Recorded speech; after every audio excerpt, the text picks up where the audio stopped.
ഇന്ന് ഞാനിവിടെ ഉണ്ടാക്കാൻ പോകുന്നത് മുട്ട ചമ്മന്തിച്ചോറാണ്. വളരെ കുറച്ച് ഇൻഗ്രീഡിയൻസ് ആവശ്യമുള്ളൂ കേട്ടോ ഇത് ഉണ്ടാക്കാൻ വേണ്ടിയിട്ട്. പിള്ളേർക്ക് ലഞ്ച് ബോക്സിനൊക്കെ കൊടുത്തു വിടാനായിട്ട് പറ്റിയ ഒരു ഐറ്റമാണ്. മടി പിടിച്ചൊക്കെ ഇരിക്കുമ്പോഴൊക്കെ ഇതൊന്ന് ഉണ്ടാക്കി നോക്കി. അപ്പോൾ ഇതെങ്ങനെ ഉണ്ടാക്കുന്നതെന്ന് നോക്കിയാലോ. ഞാനിവിടെ കുറച്ച് ഉണക്കമുളക് എടുത്തിട്ടുണ്ട്. നിങ്ങളുടെ എരിവിൻ്റെ അനുസരിച്ച് ഉണക്കമുളക് എടുക്കുക. അത് ഇതുപോലെ ഒന്ന് ചുട്ടെടുക്കുകയാണ് ചെയ്യുന്നത്. ചുട്ടെടുക്കാൻ സൗകര്യമില്ലെങ്കിൽ നമുക്കൊന്ന് ഡ്രൈ ആയിട്ടൊന്ന് വറുത്തെടുത്താലും മതി.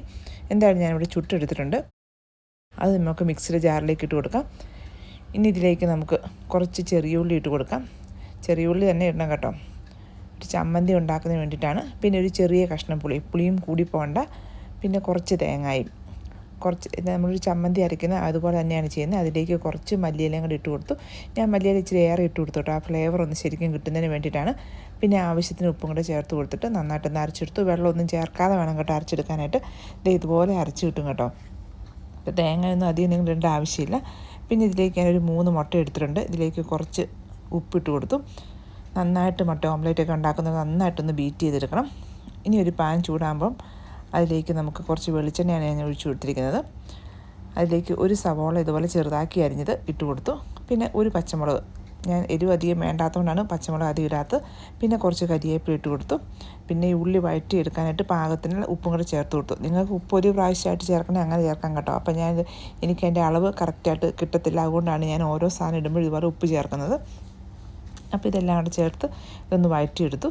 പിന്നെ ഒന്ന് കളർ മാറി വരുമ്പോഴേക്കും അതിലേക്ക് കുറച്ച് മഞ്ഞൾപ്പൊടിയും കൂടെ ചേർത്ത് കൊടുത്തു. ആ റൈസിന് ഒരു കളർ കിട്ടിയത് വിട്ടാണ് അങ്ങനെ ചെയ്തത്.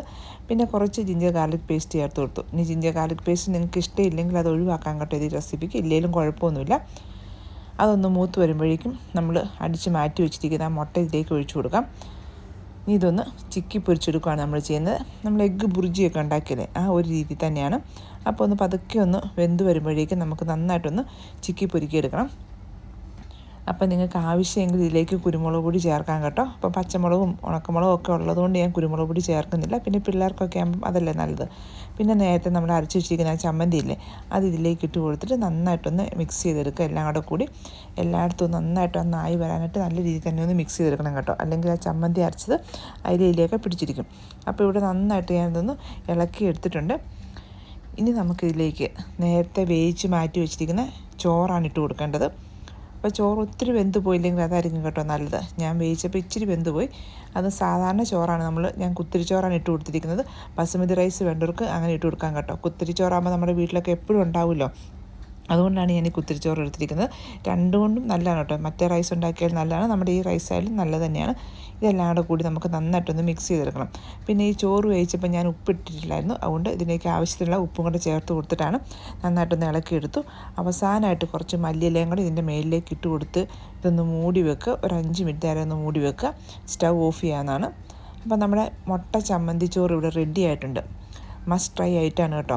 അപ്പോൾ നിങ്ങൾ മടി പിടിച്ചിരിക്കുമ്പോഴും കറി ഉണ്ടാക്കാൻ മടിയൊക്കെ ഉള്ളപ്പോഴൊക്കെ ഇതൊന്ന് ഉണ്ടാക്കി നോക്കി.